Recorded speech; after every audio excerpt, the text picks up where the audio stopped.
and welcome to another episode of Rugby on 216. I'm Alex White, but in the words of Paul Simon, you can call me Al because I've got diamonds on the soles of my shoes. After 2 weeks of picks, I'm on top of the pick percentages. Hi, guys. How long did he prep that? How long did you... go on. The whole flight, I was just going through Spotify. You can call me Al. I mean, yeah. Jeez, Alex. I'm the one that gets paid to make jokes. Admit to it. You don't see me being a host. It's my one time. Alexander, it's not going to last long. No, I liked it. let's- It was witty. It was sharp. I did like it. You just caught me off guard. I didn't see that coming, but it reminds me, Alex winning the picks reminds me about remember the movie, Oh Shucks, Here Comes Untak? Remember that? Yeah. And it says, excuse me, sir, when does it snow in Zimbabwe? It says when Transvaal wins the curry. Yeah.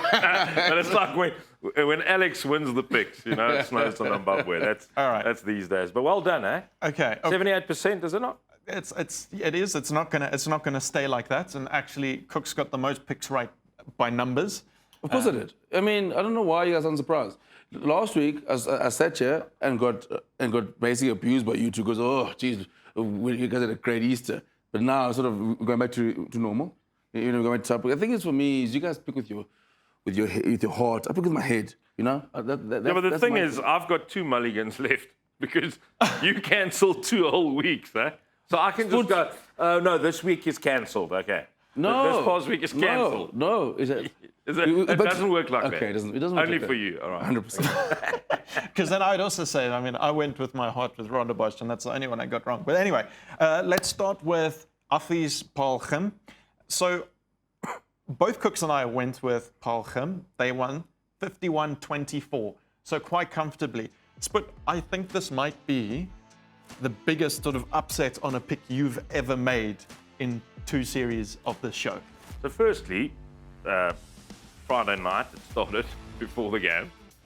Some of the Paul Gim staff members just sending a polite inquiry and forwarding it on. So I could see on the forwarded messages it said, look, Sput is going against you. So whether that got sent on to the team, I'm not sure. But it was mentioned. Affis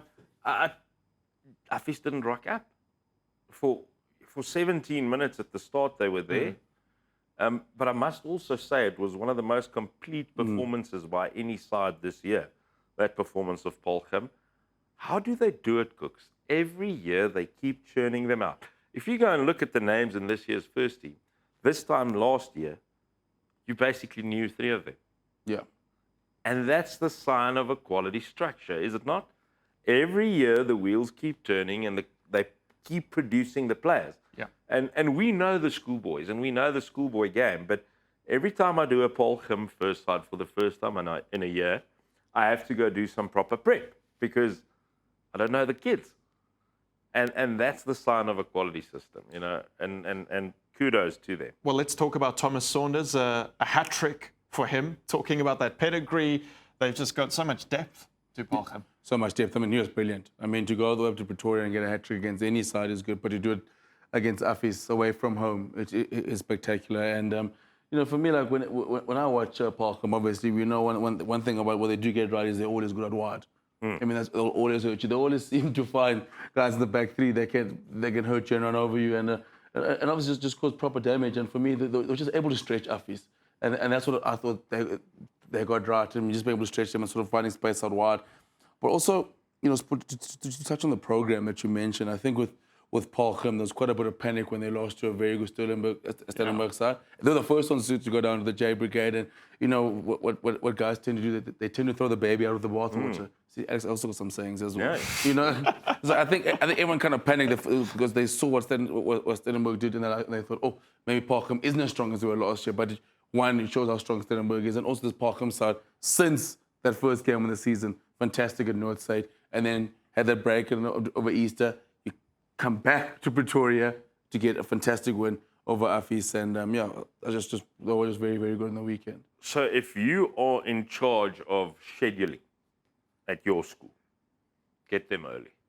Paul Gim. Yeah. Get them early in the First game of the season. Now play them in March. Better and better. Play them in March because once that wheels start rolling, You know, they very become hard to more stop. dangerous every weekend they play. It's a kind of a game where everybody understands what to do. Yeah. And the more you then do it, the better you understand your role. It just makes sense. So then, Paul Boys Oakdale, you guys both got it wrong. And last week, I even mentioned, I don't know why, but I said something along the lines of, oh, you guys never pick draws, but obviously you don't because the chance of a draw is so low. And then Paul Boys and Oakdale decided to draw 13 all, so you both get it wrong. And yeah, I mean, I think it's quite surprising, Oakdale drawing to Paul Boys at Paul Boys. I don't think it is a surprise. I mean, you look at how Oakdale, I mean, they've seemed to find some sort of recipe against Boys High, which has worked for them. You know, win last year in the farm, and now you go to Glenagle Brookside and get a draw. And for me, it's that physical side, facing another physical side. And I think for Oakdale, I think hopefully this could be the sort of the score that kicks them on. Stayed in the fight the whole way through, got a penalty in the last minute, and then big kick to slot it. But Oakdale started the way they've sort of we expected. I mean, they came highly touted, and then I picked them, for example, against Grey College, and I thought so they haven't had that start they wanted, but that's a brilliant result for them. Paul Boys obviously still waiting for them to. I mean, it was lofty heights last year of being number one in the country, and I think everyone's still holding them to that standard. I mean, like we know what happened in the last game of North Side, and then now so they draw again. So often usually we see the Boys High not pick up a result 2 games in a row. So I mean, if you're an Oakdale fan, you're very happy about that, and Yeah. I think it is a surprise because of what has gone before this season. Although Boys I have not been firing on all cylinders either. So it's maybe a story of it can be season defining for both sides, actually. Boys Eye holding on, you know, and then Oakdale getting one against the grain, maybe away from home, that sort of thing. Fantastic kick from halfway, right at the death to seal the draw. The confidence to go for that, saying, listen, I'll take it. I'll take it upon myself. I'll get us the 3 points because it's not a gimme. Yeah. Then at the Snake Pit, one of the two that we all got right, Jeppy Kez, 31-24 to Jeppy. I remember last year there was Cooks picked Kez for both fixtures. You actually picked them to do the double. They were neither this year. It was close, 31-24, but we all got it right. He does have certain things that he likes to go back to, you know.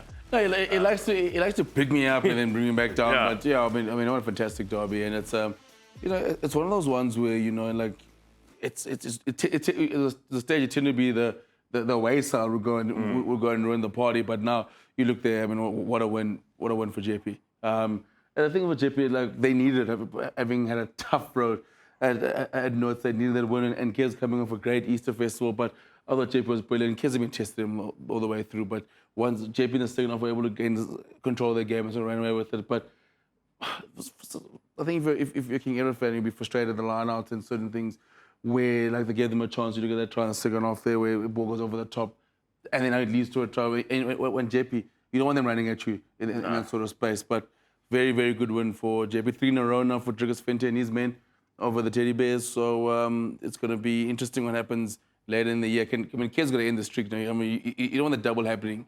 So Kez will have a chance at home to bounce back. Sput, talk to me about the jersey you're wearing today.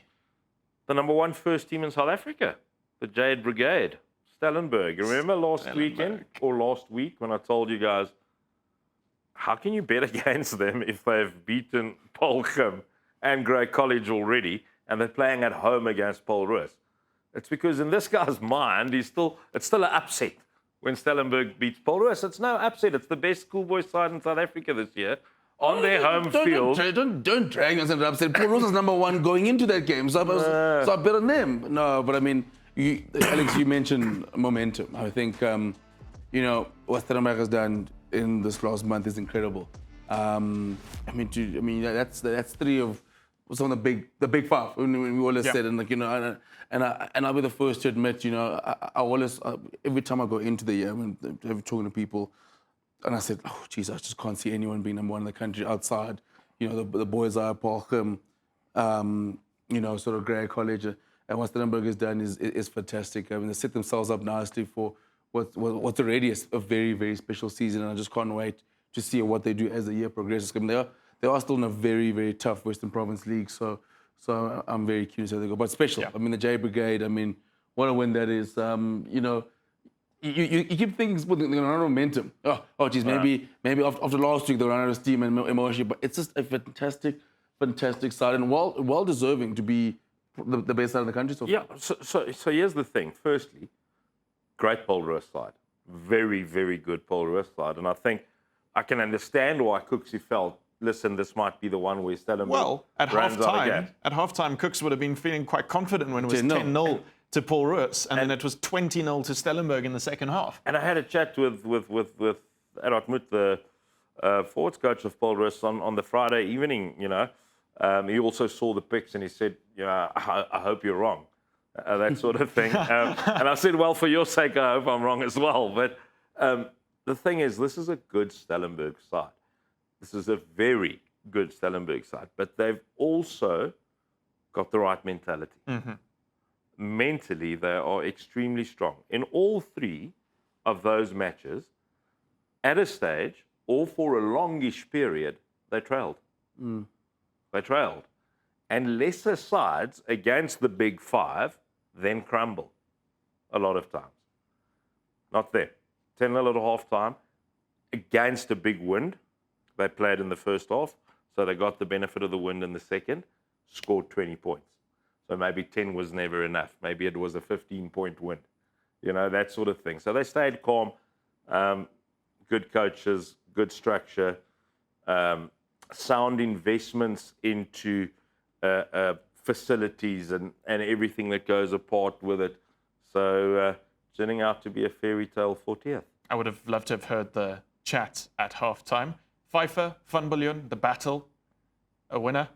Nah, it's never about personal battles, especially in a game like that. If you go and look at that second half where Paul Roos hardly ever had front foot ball. So if you now have to say who had the most influence on the game, it might be Van Biljon because, you know, they were attacking for large parts of the game. I'll tell you what was brilliant was Paul Roos' scrambled defense. Out of this world, because they could have conceded a lot more tries in that second half than they did. Yeah. So I think Pfeiffer versus Van Biljon is a TBC, is a to be continued. Confirmed. Yeah, to be confirmed. You know, because in modern day rugby, hardly ever do direct opponents really match up against each other in the game because you're running at different places, attacking in different spaces, as Van Biljon does. Two more picks to go through then. I mean, one that we don't really need to talk about. We didn't talk about it last week, in fact. Wynberg, Rondebosch, 27-17 to Wynberg. I have now picked Wynberg to beat Rondebosch 3 times in a row. They've lost all of them, which didn't happen when I was at Rondebosch. It's also really good. I'm just going to put that out there. Not that I had anything to do with it. Playing cricket, but Sport as well. I mean, Sport has also jumped on this Rondebosch bus with Alex and they just tried. I picked Wynberg the last 3 times, and they've won the last 3 times. Groomy's got a plan for me. Nick Groom over there. He's look after me. But So I'm putting it out there that because of being blindly loyal towards Rondebosch, like Alex. I mean, I'm getting hurt, I'm getting hurt because it's like I'm giving him one every time, and I'm angry. Okay. I don't understand why. Firstly, I just want to tell South Africa that Alex forgot about the fixture last week, so we didn't pick it. It was Alex. Alex forgot that Bosch is playing Wynberg. Yeah, just for you, Sputz. All right. Just because after those, there you go. So, I think that looks good. I do love Bosch though. You forgot about the fixture last week. I forgot about the fixture, and then I said that. And why didn't Wynberg, we just keep forgetting about him? Because now we've given him a point. I know. If you just forgot about it, left it off completely. Just left say sincere apologies to my alma mater. And I would have had 3 out of 3. But yeah, I've picked Rondebosch 3 times against Wynberg. All 3 have been Wynberg ended up winning. So yeah, I'm done. Then let's end on the other happy note, the other match that we all picked right. Westville, Northwood, 35-29 to Westville. Maybe not the Westville side of last year. They went unbeaten in KZN, but still a pretty good side. Yeah, good win. I mean, Northwood pushed them all the way, so going to try at the end. And yeah, I think for Westville, it's for them, will probably feel like normal service resumed. Obviously, not the start they would have wanted, Hilton losing by a point, but then just bounce back, 3 good wins. at the Thursday Festival, come back this week, and then another win against a strong Northwood side who was coming from a great Easter Festival at King Edward. It's going to be very interesting once Michael House and Hilton gets back to school, because that KZN league this year is going to be very, very tight. So I think anytime you actually want to be at home, and Westville got the job done, and it just shows the fine margins there. I mean, so yeah, we don't do rankings, but there's various ranking sites out there in South Africa, and some of them have 4 KZN sides in their top 10. Clearly, we do rankings. Yeah, well, because now let's just explain. Obviously, I don't pick as many as you guys. I'm not picking games in the Western Cape because I'm involved in refereeing, so I just leave that as it is. But then, like your one, then you shouldn't be next to us there, because your one is actually unfair. Because now it looks like you're doing so much better. There's just games he's not picking. Is our producers listening? It's like, put baby in the corner. Yeah. Put baby somewhere in the corner. I think the thing is that Can they not put you in the corner? I don't pick all the... That's it. That's better. That's much better. Because now, you see, he doesn't pick all the games. So he picks what he picks. And if I pick what I pick and then get 78%, I wouldn't have my photo that big. Okay, but I don't pick what I pick. It's pick what you pick. All of Western Cape is out. Okay. You're the hardest league. So sometimes, some weeks, those will be hard games, and some weeks they'll be easy. Sorry, I couldn't pick between Stellenberg and Paul Roos. The hardest picture to pick from. Okay, cool. Sorry, I can't pick between Paul Kim and Greg Collins. You guys are the main guys competing. You're exactly equal after 2 weeks. So, yeah, we're gonna. It's the last time we're equal. We're gonna take a quick break. I'm not happy with 64. Start thinking about your picks for coming Saturday's fixtures, and we're gonna take a quick break here on Rugby on 216. When we come back, it's time for Saturday's picks.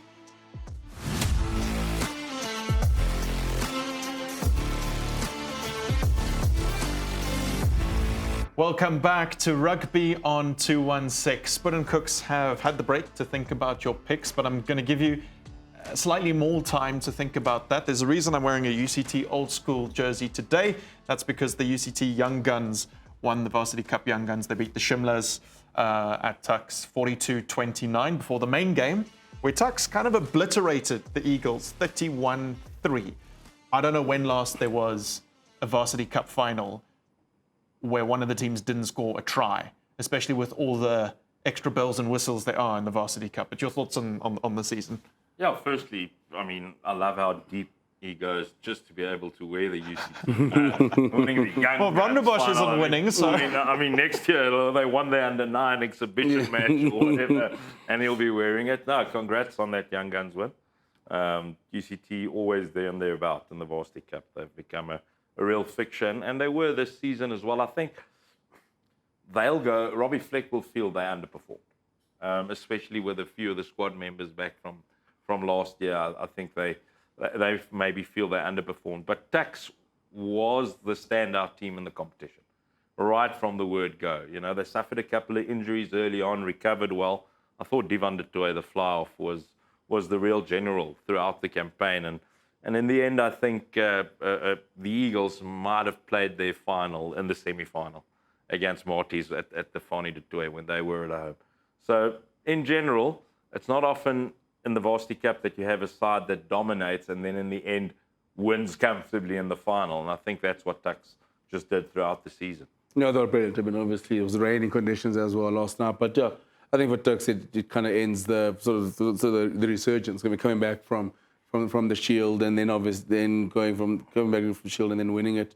Beautiful story. Also, shout out to Wits University winning the Varsity Shield and getting back into the Varsity Cup next year. And they haven't lost the Young Guns trophy, the one that UCT won. The guys they weren't able to defend it. They weren't able to defend it. So I'm sure having Wits back in the Varsity Cup, they'll be defended. But yeah, Tuks brilliant. Yeah, awesome. But the key is how you recruit while you're in the Shield. You know, because you have to recruit. So that once you're in the Cup, and this is what I think Emirates actually did quite well this year, is that their first year in Varsity Cup started out getting some big scores, and then they came. Yeah, so and they beat Shimlers in the final round. Yeah, you know, so that was a massive statement. Yeah. Right, let's make your picks. I've given you all the time to think about it, to brew on it, to get your feelings into gear and get ready for the task that awaits you. just a reminder of the percentages. So far, I think One person is trending up, Yeah. yes. and the two are trending down. I don't know. I want to This is with the true. two trending down. Spud and I have both gone down. You've gone up. You and Spud equal. I don't You want to guys, say who it was trending up. you've made 11 picks. I've only made 9. And so today I think I'm picking all except one of them with you guys. Let's have a look at the picks. And we're starting Noortievel, Kez at Noortievel. It's one of the ones I am picking. So I'm going to say Noortievel. I know Queens beat them at the Kez Festival, but they kind of hold their own against Oakdale, and it's at Noortievel. So I'm going Noortievel. I'm going King Edward VII. I'm agreeing with Sport. This is the first one. This is the first one. Yeah, it's an interesting one. I think Noortievel will be good at home, but King Edward begging him to bounce back after last week. Also, I need to, you got to keep friendships intact. Yeah, it's high time we give them one. It's the first time this season that we're picking Noortievel. So we can get Noortievel back, but it's going to be tight. It's going to be very, very tight. Tough going to Krugersdorp. That's the one thing. While I was on the fence a little bit for a while, it's a tough assignment, and Noortievel is appreciably better at home.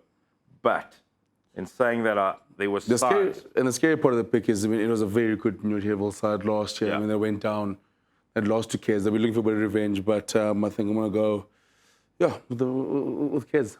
Okay, so you've both gone with Kez. I've gone with Noortievel. It's the first time you've both picked, and I've picked something different. So that's exciting to see. It might be less exciting next week, but we don't yet know who for. Or maybe they'll have a draw, like Paul Boys Oakdale, and all of this would have been pointless. Paarlgrim, Grey College. Sure. It's happening in the Western Cape, so you guys are duking this one out. It's tough. I mean, last year I went Paarlgrim to beat Grey at Grey, and wouldn't come to work on the Monday. And, for me, I thought about it. I think obviously it's, Grey College is bound to bounce back. I mean, they're not a side to lose 3 in a row. And also, the guys in blue will be hurting. And the community is not the same when Grey College loses, which is why this week I'm going Paarlgrim. After all of that,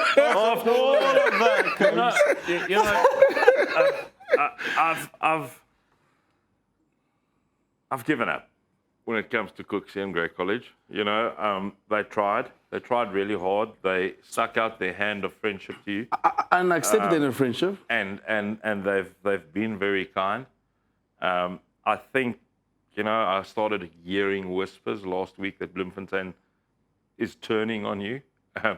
They've turned on me. They're shouting now. They're not whispering anymore. But Alexander, I am agreeing with Cook. Okay. No. Okay. Whoa! You're going against Grey College. And I am You're going saying against Grey College. Paarlgrim to win this one. You live in Bloem, eh? I do. Like, I don't live in... I'm banned in Bloem, but I don't... Just say it to the jersey. No, I don't. No, don't make me do that. Put it down there. Is there a Gim jersey here? There's not. But I'm going to tell you why I'm put it saying back, put it back. Paarlgrim, Alexander. Yes. I've picked Gim twice this year, and I've been wrong on both occasions. Is it? So I'm hoping. No, I'm just kidding. Obviously, one of the toughest things. But you'll claim that if I'll claim that for sure. But for a old Grey College boy, the toughest thing ever to do is to probably pick against Grey College. Yeah, I can't believe that. But I've got my reasons, and I'm going to tell you my reasons. I think Paarlgrim is on top form. I think they were brilliant against Affies. Grey College has suffered a massive blow with Orion Klein, the inside centre, being out for the rest of the season. He did his cruciate ligaments against Nadji. So I think it's going to be a real tough assignment for Grey College on Saturday at the ER Creel. No. But beware of the wounded lion. Beware of the wounded lion. Grey College does not take kindly to losing. They've not been bad this season. That's the thing. They are not a bad rugby side. It's a very good side. So the last time they were at the ER Creel, they won. So do not put it past them to do it. You're putting it past them. But if I have to Do you see how make a much pick, justification and the story he's telling? if I have to make a pick, I'm going Paarlgrim to beat Grey College. The funny thing, It stings to say, but it is that's what what it he is. the funny thing for me, the show, it's putting out just colleagues. We mates as well. It's just, I if he was moving out of Bloem, you would just tell me. Don't announce it to the world that he's going to pick Paul Khum against Grey. It's actually Are you coming down to the Western Cape? That he doesn't live in Bloem anymore. By the way, Grey College, I'm really looking forward to the Rugby Golf Day next week. But please still have me. I think you're going to have to arrive in one of those armor-plated vehicles. I'm going down. I'm invited. I'm going to go down with just a sign that goes picked against you, one of your own. No, I think this is me motivating the side. But on current form, Paul Khum by a whisker. It will be close. It'll be an absolute war. You're wearing Stellenberg's jersey. You said they've got the top first team in the country at the moment. One of the sides that has beaten them is Garsfontein. One of the sides they've beaten is Affies. So I don't know if that helps at all for Garsfontein Affies. 41-25, the score last year in favour of Affies. I'm going to go, I think it's about time Affies bounce back. It's at Garsfontein, but I'm gonna say Affies bounce back. Alex, I'm agree with you. You know, it was a tough loss for Affies last week, and you know, they're the Michael fixture. But I'm saying after that, the Michael they went and had a great performance against Grey High, and I think this weekend they'll bounce back. And for Garsfontein, it is massive because they always want to get one over Affies. But I think Rowan Jacobs and his men will bounce back on the weekend, and then they've got a small matter of sports guys coming the week after us. But I'm going Affies this weekend to go. And when you say Sputz guys, you still mean... I don't even know who Sputz guys are anymore. I don't I'm so devastated. No, there's only one Sputz guys. There'll always be only one Sputz. Yeah, Garsfontein. I do now start to get... Remember when Cooks was always so defensive? And he's like, yeah, people aren't going to like me anymore and it's difficult to manage. I now get you because you get to become good mates with a lot of these coaching staffs, with a lot of the people at the schools. They're wonderful people. But I'm going to go against big mates of mine, and I'm going to say Garsfontein to win this one. You're making just enemies this week. Yeah, but I'm going to tell you why. I think the brand of rugby that they play can expose the wider channels like Paul Khum did. I think they've got a fantastic centre pairing. The fly half, Flux, has been amazing. He was player of the NMI Toyota Noord-Suid. And I do get a feeling that playing at home this time will be a real advantage against the Affies side that will be feeling the pinch at this stage. And therefore, I think Garsfontein to edge the Pretoria thriller. Okay, all right. The picks are in for that one then. Cooks and I agreeing going against Sput. Final one. I suspect we might all agree for this one. Also King Price Derby Series fixture. It's the Grey High Paul Roos Derby, and I call it a derby because, of course, it is. They've got a tradition going back years of travelling to each other, and it's going to be at Grey High this year. It was at Paul Roos last year. I'm going to say Paul Roos. Paul Roos?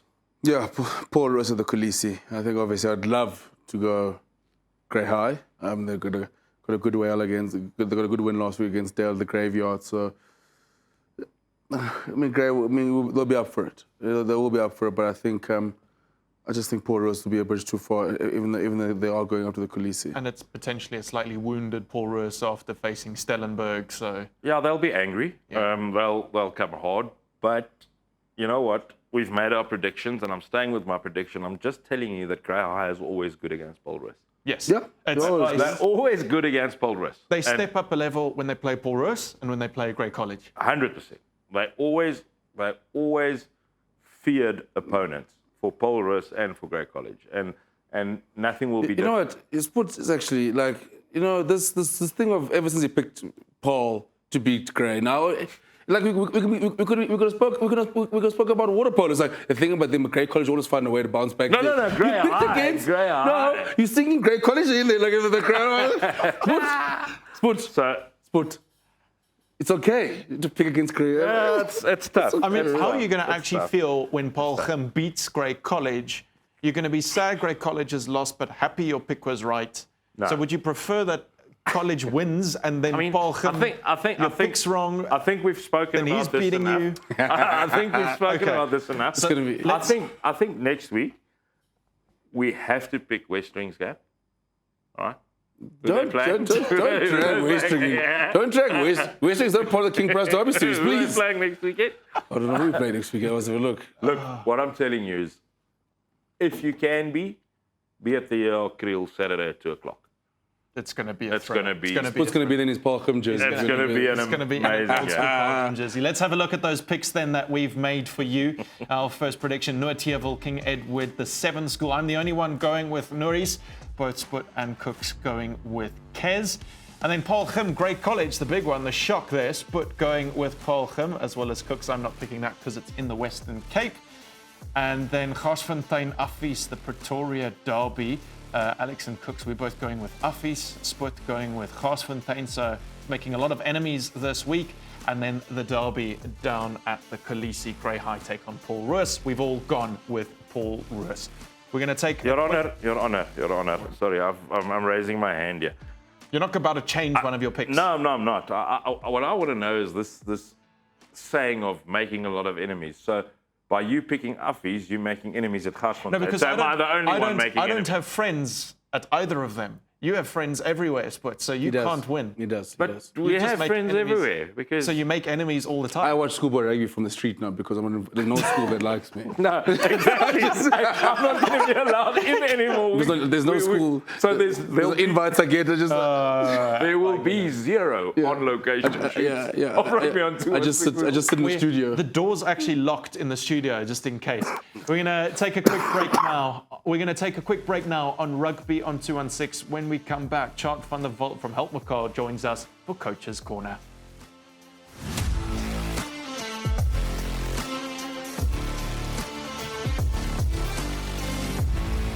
Welcome back to Rugby on 216. We're back in studio for this part of the show this week. Last week we were at the Pretoria Boys and St. Stithians Easter Festivals. So it means we're going to be back with Coach's Corner this week. Chart van der Walt from Helpmekaar is joining us. Sput, you have replaced Cooks. Last time we did a scrum session, so Cooks was in, you weren't. Now we're doing a backline little discussion. So we've got you, so I'm going to let you handle it as the resident 10. The last time Cooks knew anything about backline play was when he was playing PlayStation. So I'm glad to have Chart here. Chart, like we had seen. I think for me and Alex, something that I've always wondered about is these days you score tries from turnovers and in unstructured play a lot of times. But how do we set that up? So what is your go-to starter plays sort of for backline players? Off a scrum, off a maul, off first phase possession. How do you decide as a coach when to use what? Yeah, I think it all comes down to manipulation. You obviously do your homework on the defensive system or the setup from set piece, and you've got your own system on attack that you want to use. And now it's just manipulating either the 13 seam, going into the wide channel or where the space is, and then getting into your system. Yes, obviously happy days if you've got a line break from first phase and you go into the poles. Obviously that's the main goal. But using your strike plays to get into the attacking system is what it's all about. I'm thinking about my dad now watching this, and the guys that played in yesteryear. So often he'd sit and watch rugby these days, and he'll be like, "Yeah, everything is so planned. Why is the guy not just playing what's in front of him?" But in a sense, it's exactly what you're doing because You're planning to play what's in front of you. Exactly. Yeah. You're planning to get to a place where you can then play what's in front of you. Yes, obviously all the strike moves, you don't have just one option. 12 is not going to just give 13. If you go 9-12, he's got a back door of 10. He can go behind 13 for 11 if he comes around the corner. You've got the skip option wide or the carry option. So there's almost 3 to 4, maybe 5 options on every strike move that you want to give your players the opportunity to execute. Short, but in a sense, all the analyzing that happens these days and analyzing your opponents, but analyzing your own play, that's also brought more starter moves and more planning into the game. Yeah, I think if we just take scrums now, you get maybe six scrums to launch and to strike. So you must use all those 6 opportunities effectively And yeah, that's a make or break for you to get into your system, transfer or creating pressure, and then just keeping the momentum and getting points on the board. I think people always talk about how scrums are such great attacking platforms, so it's great to have you here to actually talk us through that and what it looks like. We've got some clips to show you, and yeah, I'll run the first one, and the first one's from that Stellenberg Porous match on the weekend. That Stellenberg won 2010, and it's from a line out, and they put an up and under up, and so yeah, you can talk us through this. Yeah, well, first of all, if you go back to the start, you'll see the pressure come from Paul Roos on the 10. And then it's a good step to the inside, and then the 10 just decides, no, well, I'm not going to take this pressure. I'm stepping inside, I'm kicking up and under, I'm transferring the pressure back to Paul Roos on the fullback. And look what happens. You've got 4 guys running forwards, got the ball in front of them, and they get possession of the ball. And then you see what happens. Paul Roos is under pressure. They've got going to the attacking shape. So, yeah, it was a good execution, transferring pressure from a line-out ball that the 10 took on his back foot and just getting maybe going into the corner here. So, yeah, that was a good rugby IQ from 10. Yeah. But you can see if all 4 of the players on the outside was on the same page. I think that 12 was lucky. I think he was in front of the kicker there. But yeah, it was a good transfer of pressure. And it put. We'll look at the next clip in a moment, but it puts a lot of pressure when you put an upper under like that, and you've got all the players coming through, and then Paul Roos committed the cardinal sin of letting the ball bounce, which doesn't help their cause. But watching this, and it's something that I learned from Kobani Bobo when we do commentary together, is he's a big fan of how quickly sides can transition from a defensive shape into an attacking shape, or vice versa. And if you watch Stellenberg in that clip, it's amazing how quickly they then get into that attacking shape, like you talk about. I mean, they're on their own halfway line, under a little bit of pressure, and then they put Paul Roos under all sorts of pressure. So yeah, what I mean, Charles, is it's obviously very unstructured because now, but then from this ruck, you'll see them starting to fold extremely quickly into that shape that they want to attack. They've got the head plus minus they're going, and they remember those 3 Oaks went into shape. There was 5 guys in the breakdown. So Stellenberg just said, yes, we have to get this ball. 3 guys to the left, transferred it left. Paul Roos numbered up to combat them there, and they changed direction and almost scored in the corner. But it comes down to obviously quality coaching. The guys know where to go, good skill sets. Yeah, it's nice schoolboy rugby to look at. Who loves attack. Yeah, it's nice to watch. It's nice to watch, and I think all of us sitting in the crowd when we're watching it, it looks great for us. We'll go crazy because it's a brilliant moment. We don't think about all that work that's actually gone on behind the scenes to get that moment to come to fruition. Let's take a look at a scrum. This is from the Gym Affies game on the weekend, and it's a Gym scrum. And the 9 just picks it up and goes through, and they're about 10 meters out from the in goal. Yeah, this is just great game awareness. I think I watched the game live, and Spoot was commentating. I think also made a remark about it because Affies was down a man in the back line. So 9 has to go around because otherwise they'll have numbers on the outside. A little left shoulder there by Gym, creating just a little bit of leeway. And 9 is, obviously he's got the rugby IQ, the vision to see. Yeah, there we go. But so that's probably where, and I'm asking you this, if you were now the defensive coach in that's almost where you want your 9 to have a little shimmy and be able to return. But he went all the way around, as sort of to be in a lane where you can still make a decision. Yeah, it's all about space and seeing the space and playing into the space. And I think, Gym was just a little bit more sharper there. You alluded to the defensive coach, that maybe the flank could have just heads up a bit earlier. But that was just very, very good game awareness and just executing and IDing space and playing the space. I know you want to show another clip, but you've sort of brought me along to my next question. Defensive coach, attacking coach, kicking coach. How many coaches is enough, and how many coaches is too many? You know, when do those lines sort of get scrambled, and in a 2-hour session, who then does what? Yeah, that's a very good question. Yeah, how many coaches is enough? Yeah, it all depends on the head coach, how he sees the system running. If they have the budget for all those experts, why not? But yeah, sometimes the old saying, too many cooks spoil a broth, can also come into play here. It all depends on what the head coach wants, and if he's just happy with a defensive coach and an attacking coach and maybe a set piece coach, we go with that. Most the head coaches at the high school level will do a certain, like I do the attack, and then I'll have the defense and maybe set piece or a scrum coach coming in. But then you've got schools that's got breakdown coaches and kicking coaches and all that, and good on them. Yeah. If that is how they see stuff going, great. But it also depends on the time that you have available. I think that's a big, that's my big There's question. only so many hours Yes. a week, and these guys are still going to school at the end of the day, and they might be playing another sport sometimes. So if I'm a flanker, I'm going to be part of the breakdown session. I'm going to be part of the defensive session. I'm going to be part of the scrum session and the maul session.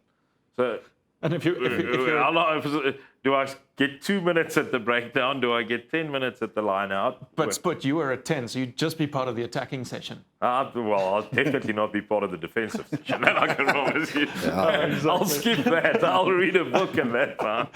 Chart, thanks so much for joining us in studio today for Coach's Corner. I think that's been some great insights. I'm really enjoying this new segment that we're having on the show. So thanks so much for joining us. We're going to take a quick break now on Rugby on 216. When we come back, it's time for Ask the Ref and the Impossible Truth.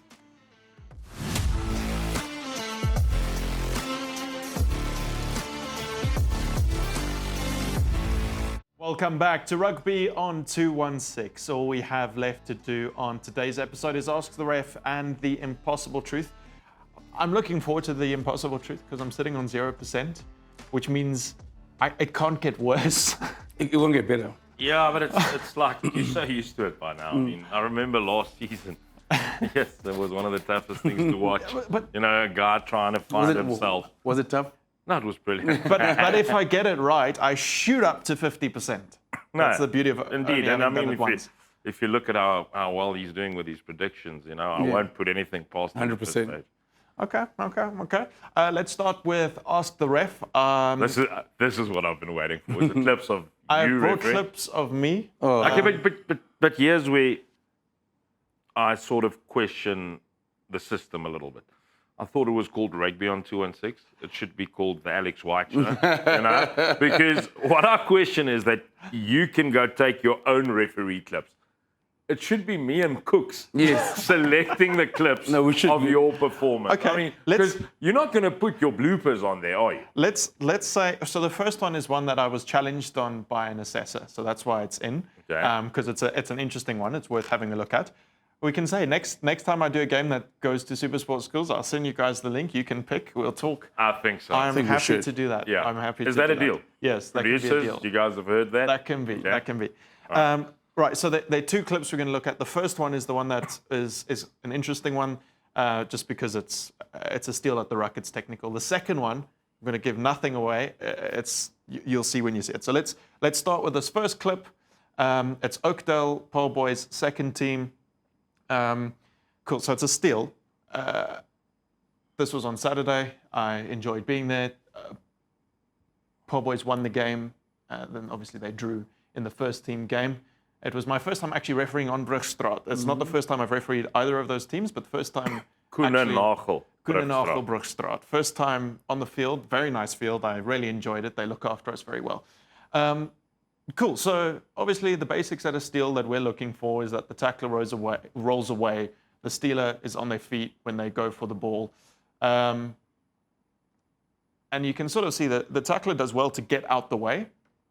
And the question I was sort of asked from someone watching from that far side was, did he get out of the way quick enough?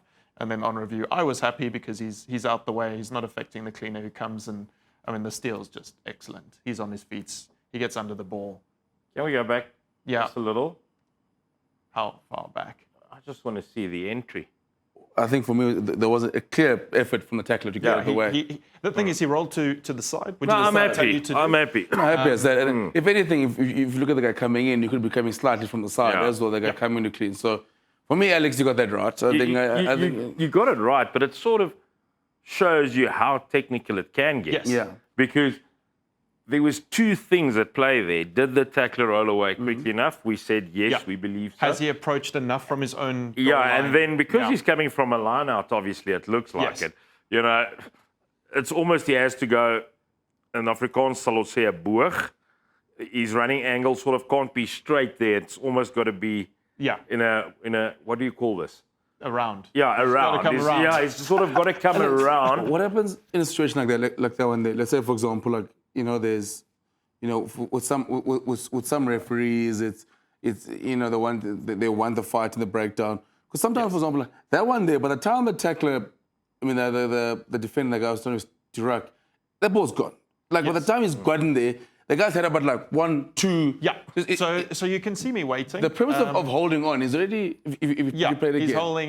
he's holding. So usually why I will wait and why a lot of referees will wait he is just to see he might actually steal the ball. Yeah, 100%. And then we can play Because on. what happens now, for example, if that guy, let's say like, But then if he lost it or got cleaned out, the penalty still is going to go to him. what if that guy, for example, like you go holding, and then like say you're holding, you make clear, got the ball, but the guy still hasn't rolled out the way, set it in time, and he impedes. But by the time the tackler was to say he's working his way to roll, but he impedes the guy's key. But I've already had a go at the ball. That's a good question. So if the tackler is in the way of that ball being played by the player that was tackled, Yeah. okay? So because remember, it doesn't just mean he's in the way of a cleaner. The player who's been tackled, he can throw the ball, he can pop it, Okay. he can do all Okay. sorts of things. But now he can't. But now he can't because there's a guy Yeah. there. If the tackler is in the way, at the moment that you come in for the steal, you can't be rewarded.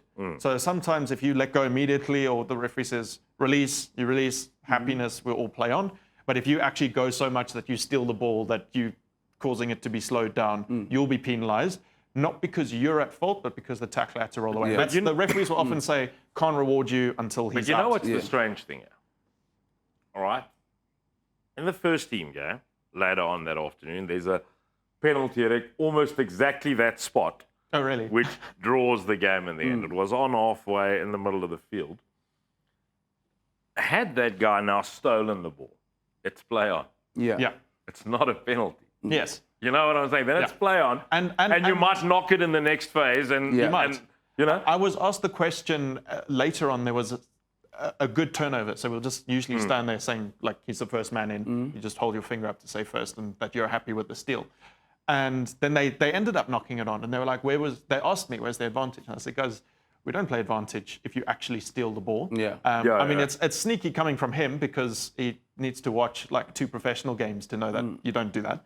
But the thing that, from a refereeing point of view, you should be trying to do is to tell players they should actually be trying to win the ball. Yeah. So you're only penalizing it when it's absolutely But that's clear. why I then feel referees can't take too long. Yes. No. You know what I'm 100%, saying? 100%. Because agree. if you wait too long and now the turnover gets made, that guy was already holding on for 3 Yeah. seconds, and he should be penalized for that because you're 'Cause not allowed and to he hold on slowed to it the ball. down as well. You get where I'm going? Yeah. So if I am leading 2019 and I see, oh shucks, this guy's in over the ball, I'm going to let it go. I'm going to let him take it. Do you know? I often, and then back my boy kiss to tackle. I you know? often think sometimes when you are going to give away a penalty to lose the match, or you're like, just let the ball go. Yeah. Just let it go. Sometimes that's better than a penalty. And then back your boy cheese, you know. Yeah. Right, let's sharp from there. No more yellow day. let's have a look at this next clip. This is a easy one. So you know all these things that happen when you're in goal, the differences, the changes, a lot of myths. People think things are different in goal when they actually aren't. So this was Oakdale's first try of the match, and it's a bit of chaos. So they put a kick in. And this 14 comes in to put pressure, but initially the boys are like, no, it's fine, we've got this, let's just do a pass. And then he thinks, well, why don't we pass it to Oakdale? Oh no. Word. Yeah. So that was a try. And I'll be honest, in the moment, those are the sort of ones that confuse you because it's not usual. You know, this whole situation isn't usual. But for the player to knock the ball, then you're like, oh, has he knocked it on? Obviously not. He's knocked it backwards. Yeah. But when you're in goal, you forget things. Yeah. So Yeah, quickly yeah. to bust some of those myths, offside still applies in goal. So if you kick the ball, you have to be behind. The only thing that ends is that if a ruck or maul or scrum goes Yeah. into in goal, then those offside lines end because the ruck, the maul, the Yes, scrum ends. yeah. Right. So that's the only one. Yeah. This is a bit. I mean, this is a coach killer. No, I was just about to say that. If you're the coach of this boys are second team, you're not happy right now. All right. I think, and also like Alex said, like I like how you said, like, because sometimes you're just so not used to it. People see the ball on the ground, they go, "Oh, he's knocked it." And I think, Yes. I'm going to regret this. Impossible how to truth time. clip? You know. no, It's very easy. SuperSport Schools app. You can easily clip. no, that. to clip. Oh, Impossible truth. it's tough to clip a whole game. You're gonna take I'll lead us. I'll lead us on Impossible Truth. Okay. As you know, Alex, this weekend, Grey High taking on Paul Rose at the Khaleesi Field. The last time Grey High had beaten Paul Rose 3 times in a row, Sia Khaleesi played in 2 of those games. Okay. as you know. Paul Gim plays Grey College this weekend.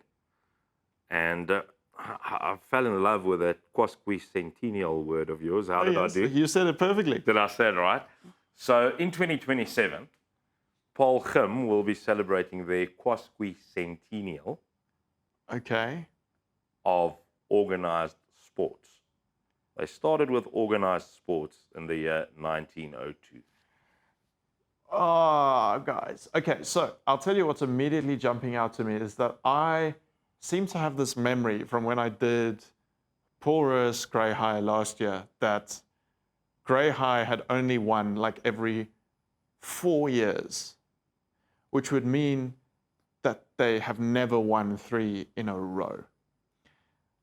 So that's leading me to discount Cooks's at the moment.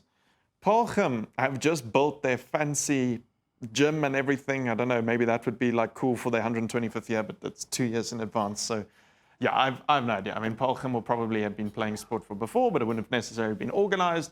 So that could be true.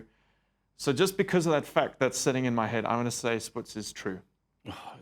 You're right, but because of all the wrong reasons. Yeah. You know, he's right. So have they won 3 times in a row?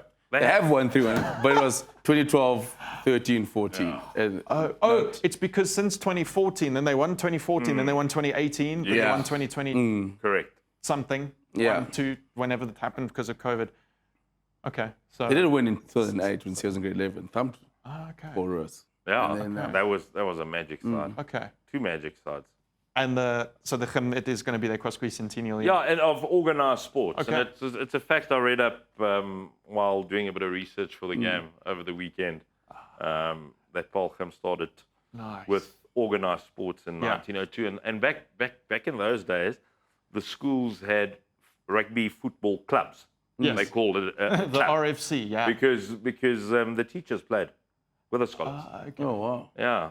Wow. Some of It'll be interesting some of today. the best first sides, you know, in the early 1900s and so forth. They had quite a few teachers in the That's side. I amazing. think that would be very So there was no different today. age band, you know. Yeah. No box smart for the front rowers.